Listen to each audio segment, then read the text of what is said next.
All right. Hi, this is William Ramsey. Welcome to William Ramsey Investigates. On today's show, I have a very special guest, a returning guest. We spoke back in August about his book titled Crime: Quick and Easy Ways to Avoid Becoming a Victim.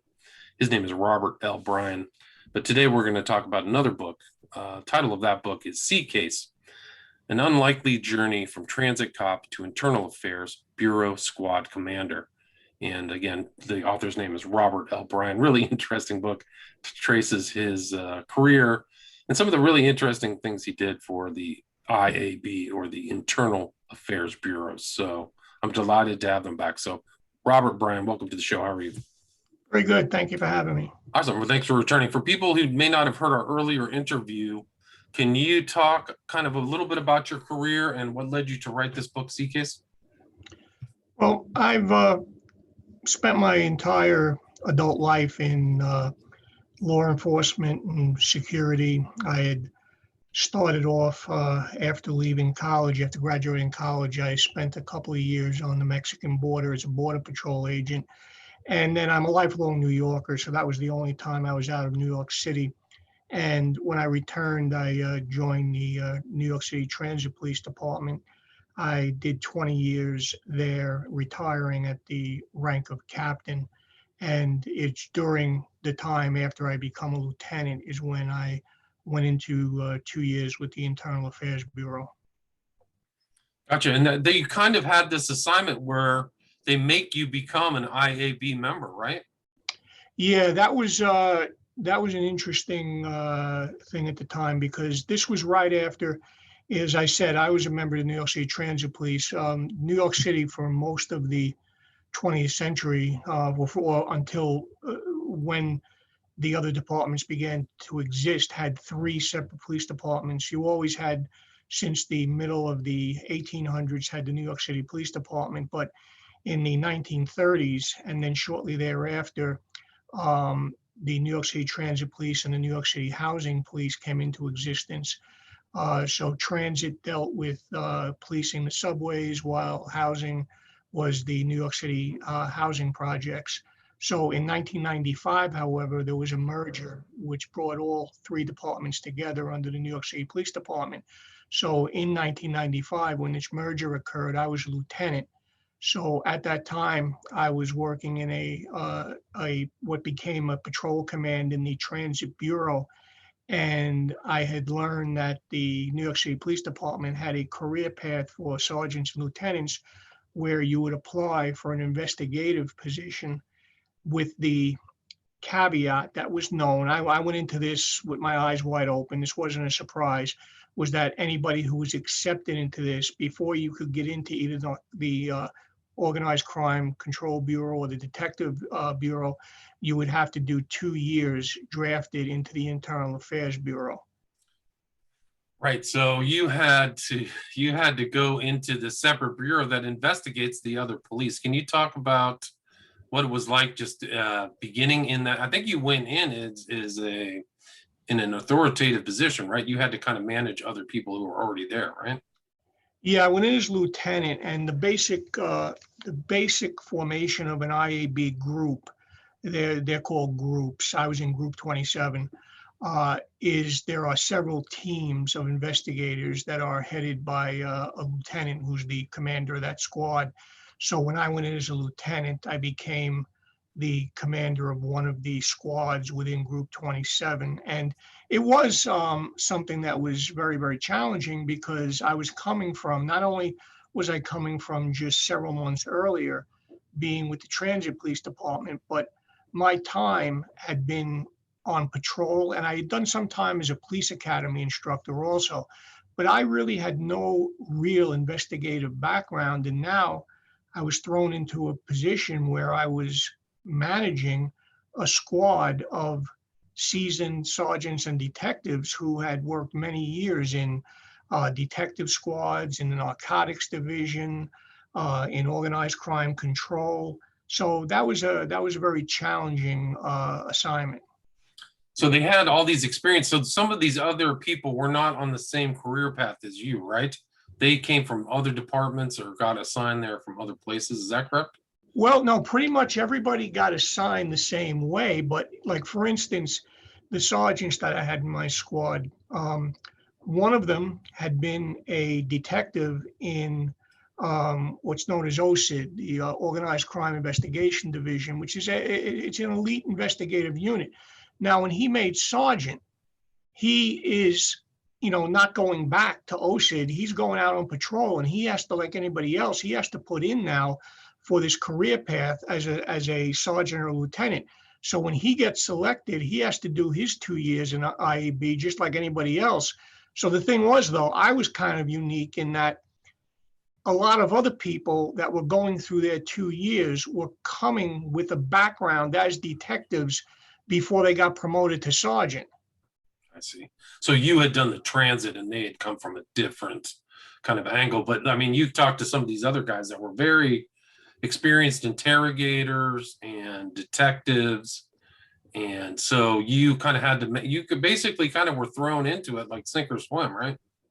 Yeah, and that's where I had to, right from the start, I had to make a decision that if this was going to work for me, I certainly couldn't go in there and try to fake that I knew it all, because I knew very little, especially compared with the knowledge that was in my team. And so I tried to manage the actual logistics of the unit, the case assignments, keeping up with how a case was going and assignments and closing cases, while I learned from them actually how to run an investigation. So you had to do that. And I think you said like each person in your 20 of the squad had almost 25 files they were working on concurrently Right. at the same time. Can you talk about what it was like kind of juggling all those different investigations and working within the group? I liked him. My first commanding officer of the group, the way he put it and the way that I thought about it, because this kind of I kind of grabbed onto this and said it makes sense.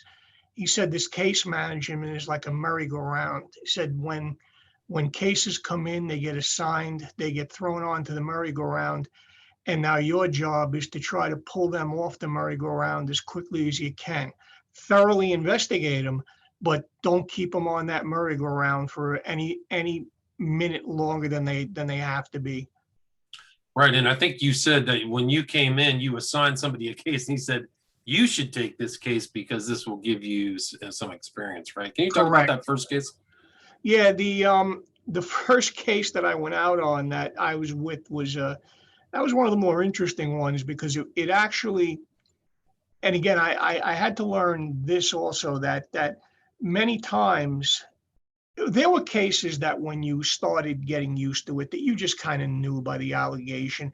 You had to be objective with it, but you kind of knew that it was going to go no place. Either it was obvious that there was nothing there, or even if there was something there, there was no way you were going to be able to prove it one way or the other.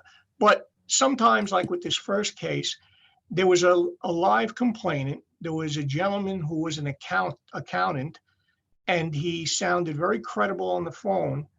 And when I was interviewing him on the phone, his allegation was that there was an NYPD sergeant who had broken into his apartment and was stealing possessions, property out of his apartment, that he had done this on more than one occasion.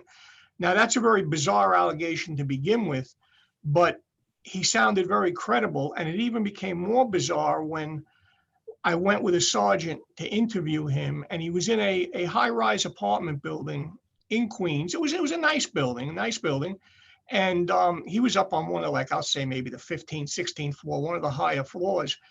And when he let us in, again, everything was making sense as far as he was articulate, he was lucid, he, was very, by the numbers and talking about what had happened. But as I'm talking to him, and I'm trying to figure out, because it looks like this is an apartment, there's only the front door to get into the apartment, and there's a balcony, and the balcony is 15 floors up. And I can't grasp how this sergeant would be getting in if he wasn't coming through the door. So I finally get around to really pressing him on. I said, sir, I'm not really grasping this. If he's not coming in through the door. I said, he's coming in through that 15th floor balcony here. And he just matter of factly says no. And I said, you're really losing me here. If he's not coming in through the door, he's not coming in through the balcony. How is he getting in here? And he just very matter of factly said, oh no, he comes in my dreams. And at that point, I said, okay, let's wrap this up. But my partner at the time, the sergeant, he was going to begin now because he wanted to have some fun with this as far as, asking him, what does he do? What does he say? And the guy was very seriously answering all these questions. Sometimes he curses at me. Sometimes he says, I see your underwear. And so it just, that was the opening case where I realized that, not everything here is going to be a crime of the century, and probably, like most of them, was going to end up being nothing. Right. And I mean, you're kind of in that thing where you're investigating the other police officers. What is the opinion of the internal affairs while you were there amongst, the blue line, or as so to speak? Well, that's why, in my opinion, that the NYP went to this draft system for sergeants and lieutenants, because, naturally, IAB is not a very popular assignment, not a very popular unit within the police department, because, whether it's in police culture or any other culture, I mean, let's face it, one of the worst things you can be perceived as is a rat. And, of course, if you have any type of a logical thought process, you have to understand that any police department, especially a department as large as the NYPD, needs some kind of an internal investigation branch because anytime, I mean, I'm a big fan of cops. I don't think there's a more noble profession on the planet. But if you put, at the time, there was 40,000 people in the NYPD, you put 40,000 apples in barrels, you're going to find a whole bunch of rotten ones. Certainly not going to be near the majority.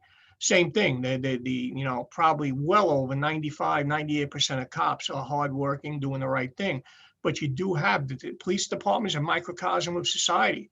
So just like you have murderers, drug abusers, drug sellers, domestic abusers in society, you're going to find them in a department with 40,000 people. So, but still, will always be a stigma attached to working internal affairs. And I think that draft system helped to fight that stigma a bit, because people realized after a while that when you were in IAB, you were going through that 2-year draft. Right. So you weren't in a position of total antagonism. You were in a Right. short, kind of doing your duty and getting out. And you had so many different cases too. Like you had the full swath from murder to insurance fraud to criminality, shoplifting. Can you talk about that? I mean, one of the introductory chapters is the guy who had some kind of interesting insurance claims. Can you talk about like some of your investigations, that one in particular? Yeah, that one, and these, when I said before that I spoke to the claimant on the phone, we're not just answering phones that somebody's got our number and calls in a complaint. Everything in IAB works through what's called the action desk, whether it comes in because a police officer in the field is given the allegation from a member of the public and he or she reports it, whether it comes from a letter to the police commissioner, however the complaint comes in, it works its way to the action desk, which was a unit in IAB headquarters. Then they assess it. They assess what the complaint is, and then they send it out as they seem appropriate, as they deem appropriate, whether it should be sent out as, which is the title of the book, as a C case, which is a corruption case, which is the bread and butter of IED investigations. That's something which, if it was proven, could be a crime or would be a crime. There were less serious ones that were M cases, some type of misconduct. There could be complaints from other departments, other city agencies they never told the complainant, we don't take this. They always took the complaint and referred it as necessary. But in this case, they call them the log. We'd get logs that would come in, say, C number C14528, and it gives the information on it. And in this case, there was an insurance investigator had made a complaint to IAB Direct that this police officer had made a really absurd insurance claim. And when you looked into it, it really was, because it ended up, it started off with was a fender bender, and all the documentation, it was an off-duty fender bender, by the way, and all the documentation from the accident report, and it was in Nassau County, not in New York City, everything was reflective as an actual just a fender bender. It really was an accident.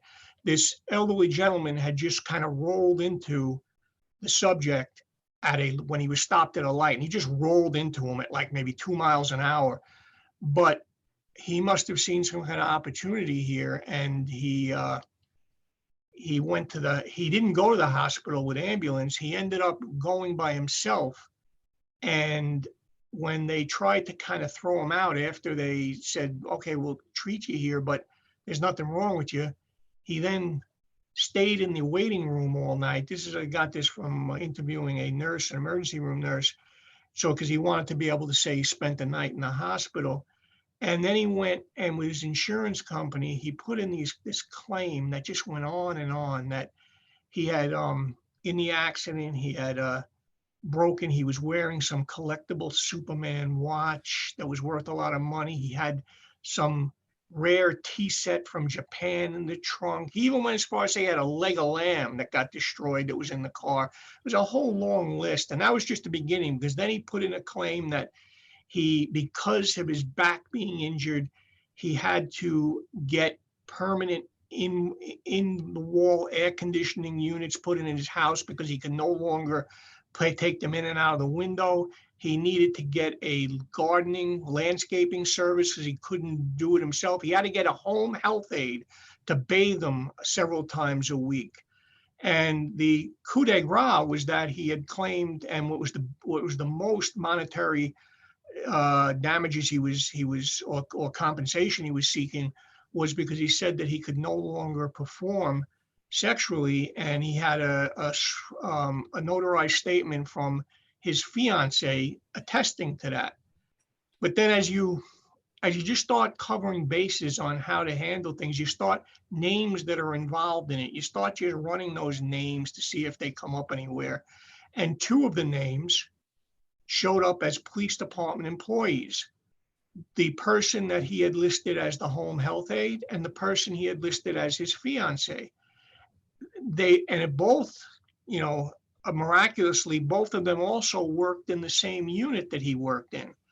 And it didn't take too long to determine that the home health aide, who really did have, this is why he probably did it, she really did have a New York State home health aide license, but she hadn't gone and done any kind of sponge bathing for him. She gave a statement that said that he had just said, there's some money in it for you if you just say that, a couple of times a week, you do have to perform this for me.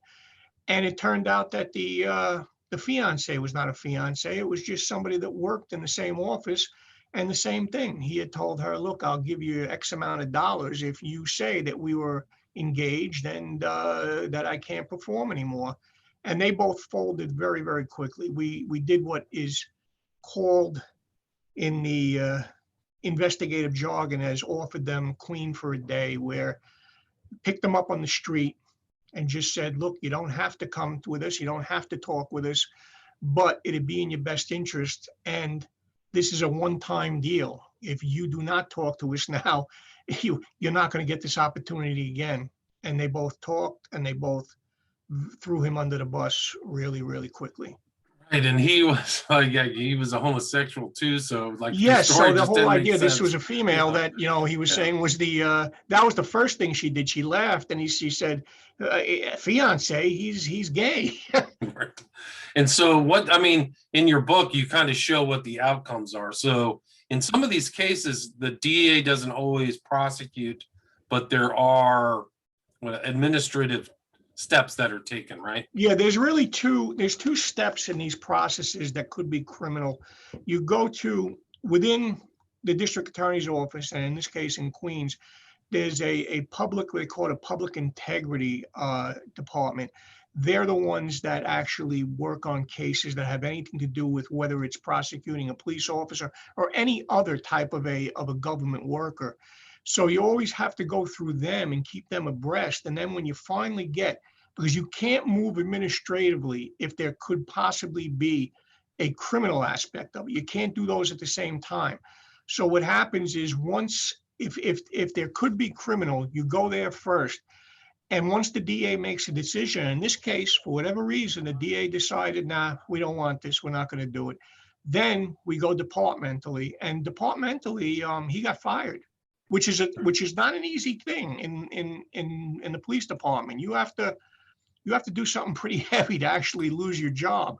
But he got fired. Right, because there's other things you said, like there's misdemeanor or M cases or other things where the police could take other steps, right? So not necessarily be fired, right? So unfortunately for him, he crossed that line.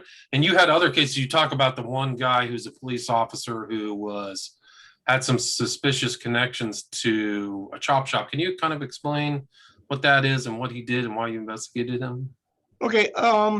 The allegation that came in was that this particular police officer had ties with an auto body shop that had organized crime connections. And it was, in looking at it, was a known chop shop that it had several complaints in auto crime. Now, a chop shop is on face value, it's an auto body shop, but in reality, it's actually taking in stolen cars, chopping them up for parts, and then they're getting rid of the parts, and it makes it appear as if the car never existed, and they have some kind of an avenue to actually dispose of or sell these parts, in the black market of auto parts. Right, and some of those parts are super expensive. They did some car thefts here.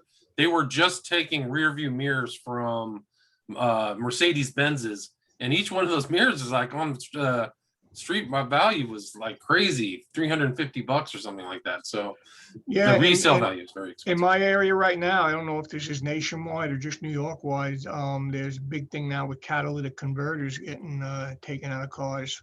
Oh, that's here too in California too. It's always going to be the auto parts industry is always going to have this criminal aspect to it.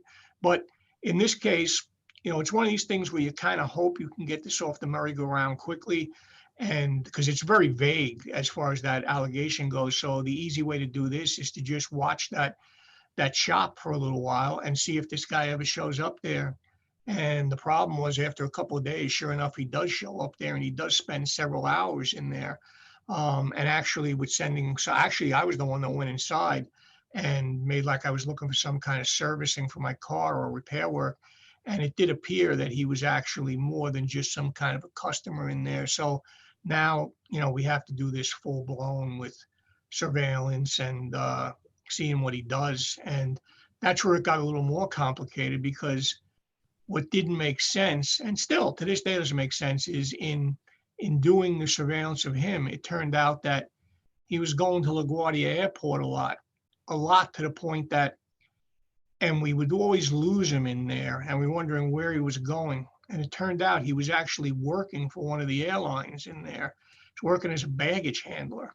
And so now you have the question, if this guy is hooked up with OC, what's he doing hauling bags at the airport?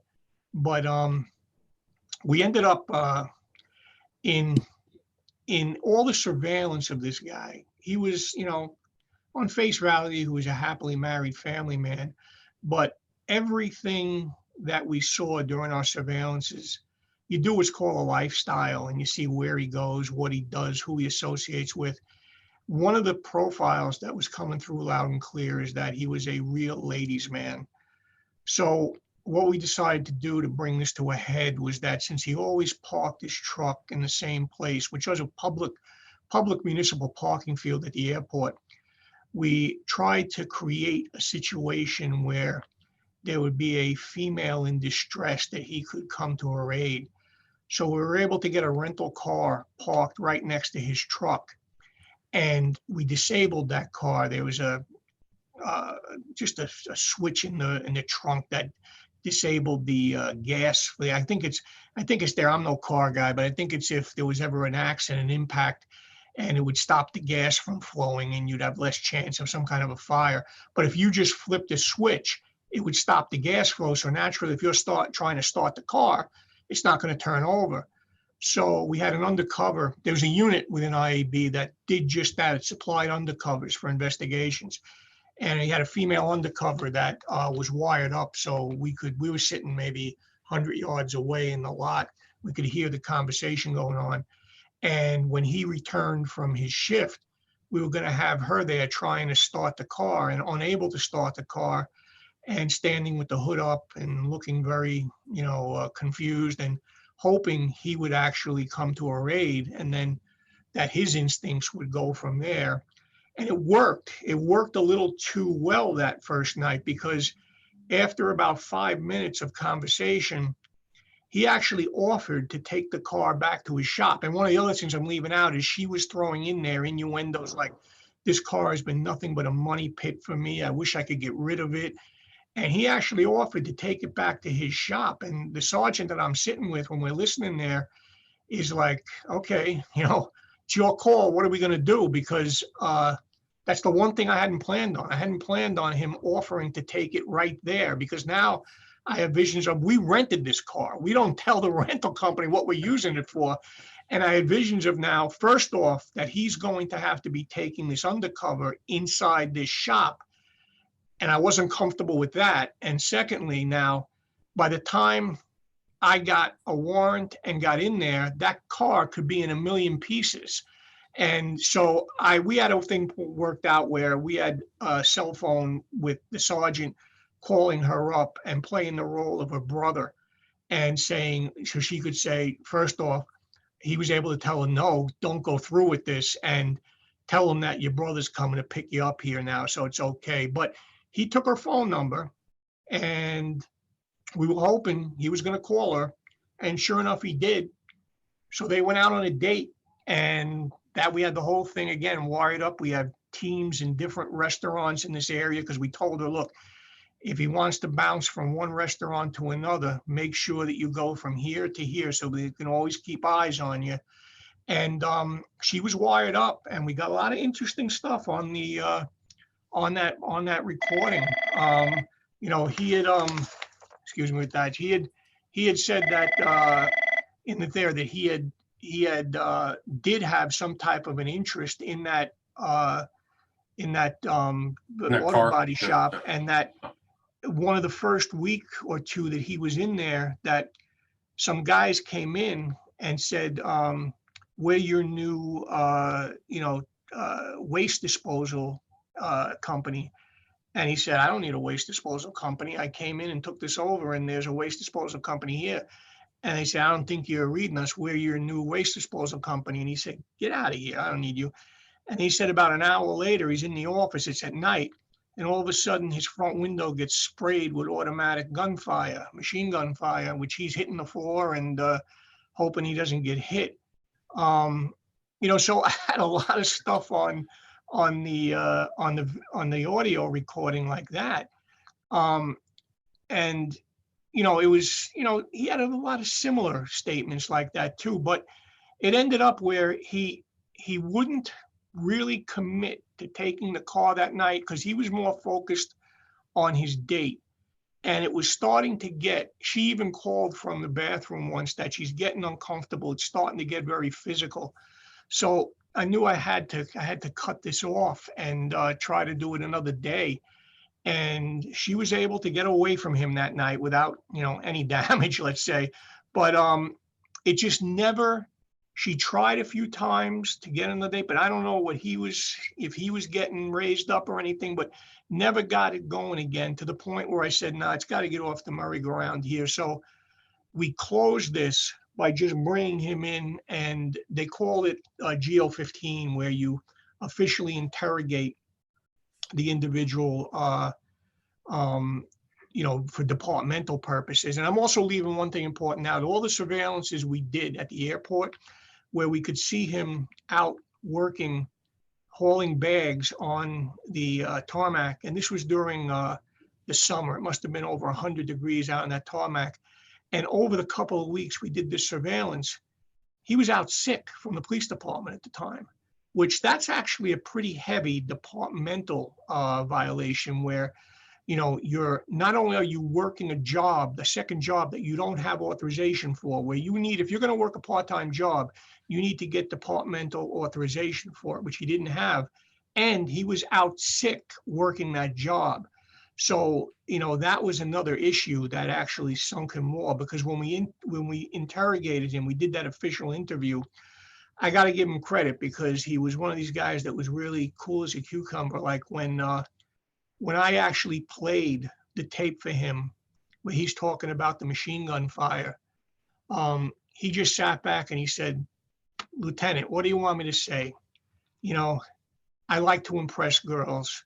I go out with them. Sometimes I tell them I'm a cowboy. Sometimes I tell them I'm involved with organized crime." He goes, I'm a bullshit artist with the girls. What do you want me to say? So it was a pretty good answer actually, because he showed up with his attorney too, right? So I mean, yeah, union attorney with that, yeah.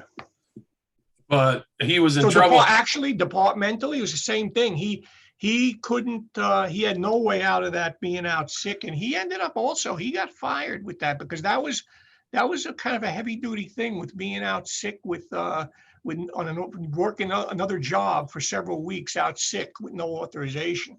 Right. So, I mean, being sick, you have to like fill out forms and things like that. You actually have to, with the police department, you actually have to stay in your house, because since the NYPD has unlimited sick, you don't have 12 sick days, 20 sick days. That's the beauty of it. You could be sick for months and months and you just have unlimited sick, but there are a lot of controls on that. So when you call out sick, you have to stay in your primary residence and you have to call a sick desk to get permission to actually leave, to go to a drugstore, to go get something to eat. And there are actually investigators, sergeants, that go out and visit. They'll knock on a door to make sure the person's home. So this sick leave is a big thing with the police department. Wow, really interesting. And there's other controls, like you're also doing these integrity testings to see if these people are engaging corrupt behavior. Can you talk about some of the things that you did to see if police officers remained on the up and up? Yeah, that was kind of a this IAB experience for 2 years for me was the greatest learning experience I had on the job during the 20 years. But there was some distasteful parts to it, and this integrity testing was one, because the main thing was it took up time from trying to work these cases, because you had to do, I forget if it was one a month or a couple a month, but every team had to do these integrity tests where you would set up an artificial circumstance to try to see if the cop would do the right thing or the wrong thing. And sometimes it was very difficult to set things up. So we used to do what we called throw in a bag, where you'd have a lady's pocketbook, and we had a lot of different props, and we'd throw like purses with identification, all kind of things that would make it look like a lady's active pocketbook. And we throw cash in there. And then we either, let's say, have one of our guys who had rented a cab that would now pull over, get the attention of some cops either on patrol or in a vehicle, an RMP, and say, "Hey, a lady, a while back, I just noticed this. She left this in the cab." Or call in an anonymous 911 call for a very benign, you got to be careful with this. Couldn't be you couldn't say there was a robbery in progress or something, but just something like it may look like somebody selling drugs in a park or something that's going to prompt a response, and then have, a bag sitting there.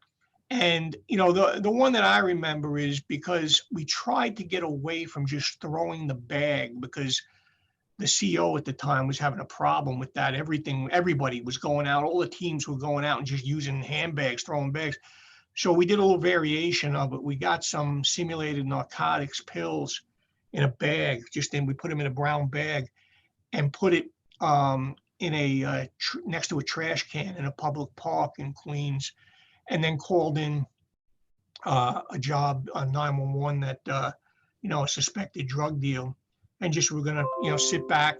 We had a surveillance van that was useless, and sit back and see what happens. That what should happen is the cops show up, they take the bag that has the pills, and we had cash inside the bag also. They take it back, and then a day later, we go to the command, and there should be what's called a voucher, a property clerk's invoice, that shows that there were simulated narcotics and X amount of dollars that were vouchered. And in this case, ultimately that happened, but there was, while this call was out there, there were a couple of more serious jobs that went over the air in this sector, a motor vehicle accident with injuries, which is natural. They're going to go to that first. So myself and the sergeant that I was with were in this surveillance van that was insanely hot inside of it, and trying to hopefully, that they were going to show up, sometime soon. And, during the time, he's doing all kinds of things to keep busy, going back and forth in the van. And it was in a park. There was somebody that pulled up next to us. And since the van was sitting up higher, I could actually see out through this little peephole thing there that the guy was sitting there, older gentleman was sitting there, looks like just reading the paper. But at one point, I also noticed that it looked like he took note of the fact that the van was rocking back and forth because he was just getting very antsy inside there and kind of moving back and forth. My partner was. So finally, the cops show up. They go to where this report was for the trash can. They see the bag. They look inside. They take it and they leave. So we can finally come out. We open the door. We're drenched in sweat. And then as we are standing there, all of a sudden, this guy that was next to us, he backs out and goes to leave. And as he's leaving, he just looks at us and he yells, "You freaks." And it took a minute for me to understand what was going on there. And it was actually the sergeant, my partner, who started cracking up and got it. He said, "This guy just thinks," he goes, "he's sitting there and he's seeing this van rocking back and forth. And then he sees two sweat-soaked guys come piling out of the side of the van."